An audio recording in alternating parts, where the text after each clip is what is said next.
محترم ناظرین اکرام، میرے عزیز ساتھیوں، دوستوں، پردے میں رہ کر سننے والی ماؤں بہنوں، السلام علیکم ورحمۃ اللہ وبرکاتہ۔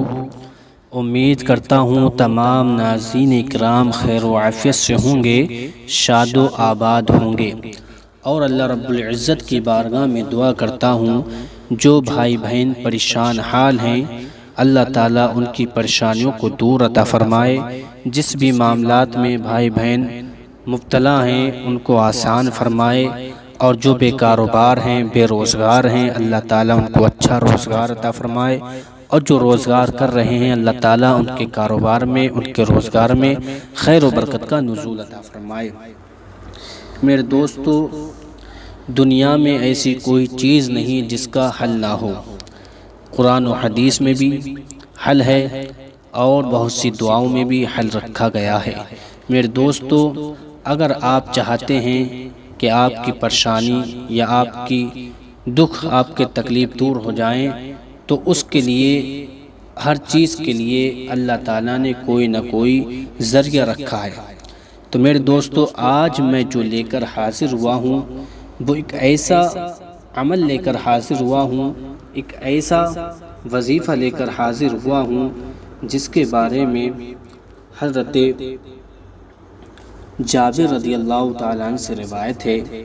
فرماتے ہیں کہ حضور صلی اللہ علیہ وسلم ہم کو اہم کاموں میں، یعنی ہم کوئی کام کرتے تھے، اہم کام کرتے تھے، تو ہم کو استخارہ تعلیم فرماتے تھے، یعنی استخارہ کرنے کی تعلیم دیتے تھے، جس طرح قرآن پاک کی صورتوں کو یاد کرنے کی تعلیم دیتے تھے، اور فرماتے تھے کہ جب تم میں سے کوئی اہم کام کا ارادہ کرے تو 2 رکعت نفل پڑھ کے یہ دعا پڑھ لے، یعنی استخارہ کی دعا پڑھ لے۔ ابھی میں آپ کو بتاؤں گا کہ استخارہ کی کون سی دعا ہے۔ ویسے تو بہت ساری دعائیں ہیں، لیکن آج جو میں استخارہ کا عمل، استخارہ کا وظیفہ اور جو دعا لے کر حاضر ہوا ہوں، لاجواب دعا ہے۔ آپ کی تمام پریشانیاں، جو بھی تکلیف ہوں گی، آپ کو نظر آ جائیں گی۔ میرے دوستو، اب بات آتی ہے کہ استخارہ کس لیے کرتے ہیں، یا استخارہ کب کرنا چاہیے، یا استخارہ کرنے سے ہم کو کیا پتہ چلے گا۔ تو میرے دوستو، استخارہ بہت ہی پیاری چیز ہے۔ وہ ہے استخارہ جس کو اللہ کے حبیب صلی اللہ علیہ وسلم نے اپنے صحابہ کو تعلیم دی۔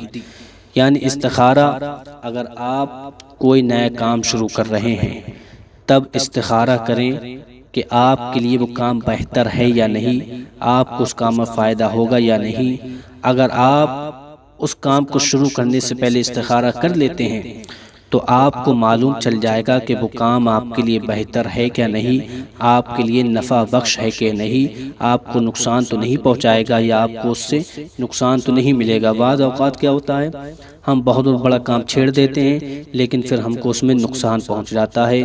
کیوں پہنچ جاتا ہے؟ وہ اسی لیے کہ ہم کسی عالم سے یا کسی مولوی سے یا کسی مفتی سے اس کام کو شروع کرنے سے پہلے بات چیت نہیں کرتے ہیں، تاکہ وہ آپ کو بتا دے کہ اس سے پہلے استخارہ کر لو، کہ آپ کو معلوم ہو جائے کہ وہ کام آپ کے لیے بہتر ہے کیا نہیں، یا اس تاریخ میں آپ کے لیے بہتر ہے کیا نہیں۔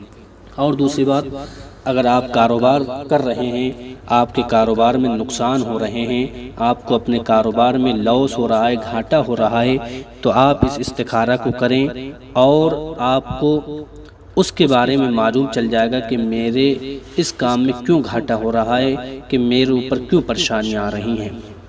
اور استخارہ، جیسے آپ کو بہت ساری پریشانی یا بہت ساری مشکلیں یا بہت سارے کام شروع کرنا ہے، تو ہر کام کے لیے آپ استخارہ کر سکتے ہیں۔ سفر کے لیے استخارہ کر سکتے ہیں، اور اپنے تعلیم کے لیے استخارہ کر سکتے ہیں، اپنے گھر میں کسی کے لیے استخارہ کر سکتے ہیں، اپنا گھر مکان بنانے کے لیے استخارہ کر سکتے ہیں، کہیں پر کوئی چیز، کوئی مکان، کوئی دکان یا کوئی زمین خرید رہے ہیں، اس کے لیے استخارہ کر سکتے ہیں۔ ہر نیک کام کے لیے آپ استخارہ کر سکتے ہیں، سنت ہے۔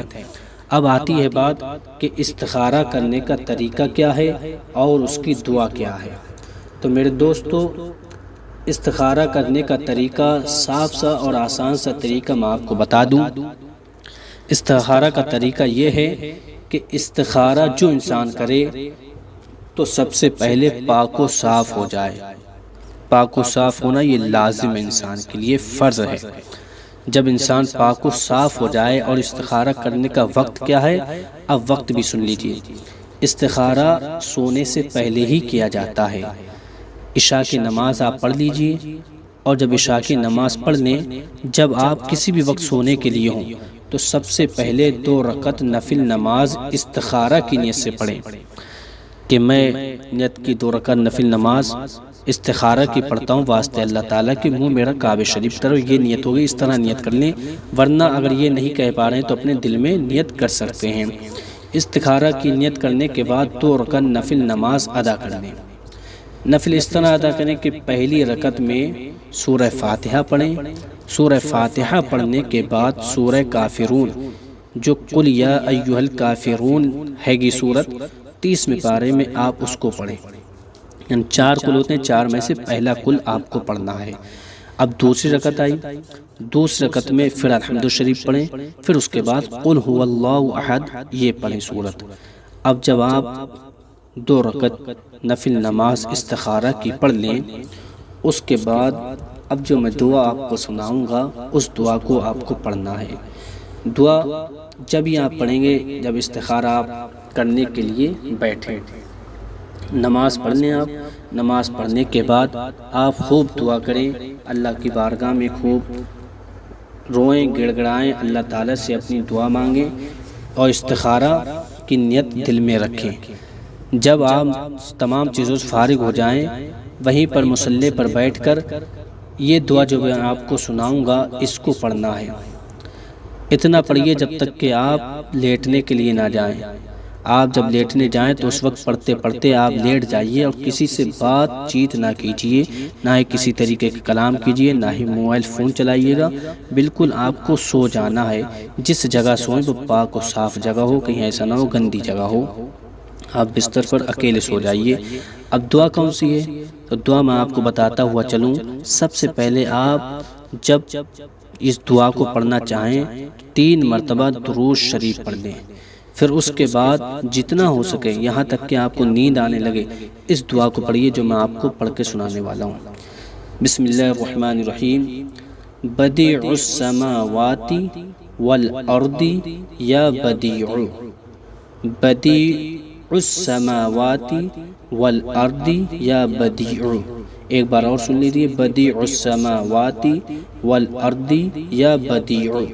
آپ اس کو لگاتار پڑھتے رہیے گا۔ جب آپ کو نیند لگنے لگے تو آپ 3 مرتبہ درود شریف آخر میں پڑھ کے اپنے بستر پر جا کر سو جائیے۔ جب آپ سو جائیں گے تو ہو سکتا ہے آپ کو خواب میں ہری چیز نظر آئے یا پھر کسی طرح کی آواز سنائی دے، اور یہ ضروری نہیں ہے کہ یہ دونوں چیزیں آپ کو سنائی دیں یا دکھائی دیں۔ آپ کا دل جہاں جم جائے، ہو سکے تو پہلی رات میں ہی آپ کا دل جہاں جم جائے آپ وہی کام کیجئے گا، اس کے علاوہ دوسرا کام نہ کیجئے گا۔ اگر پہلے دن میں آپ کو پتہ نہیں چلتا ہے تو آپ پھر دوسرے دن اسی طرح سے 2 رکعت نفل نماز استخارہ پڑھیے گا، اس دعا کو پڑھیے گا اور سو جائیے گا۔ یہ 7 دن تک کا ہوتا ہے استخارہ۔ 7 دن کے آپ کو پہلے ہی پتہ چل سکتا ہے، پہلے دن بھی پتہ چل سکتا ہے، اور 7ویں دن پتہ چل جائے گا۔ میرے دوستو، استخارہ سے آپ کو اپنے معاملات، اپنے حالات، اپنے کاروبار کے حالات معلوم ہو جائیں گے۔ خواب میں آپ کو معلوم چل جائے گا کہ کس طریقے کا کام مجھ کو کرنا چاہیے، کیا نہیں کرنا چاہیے۔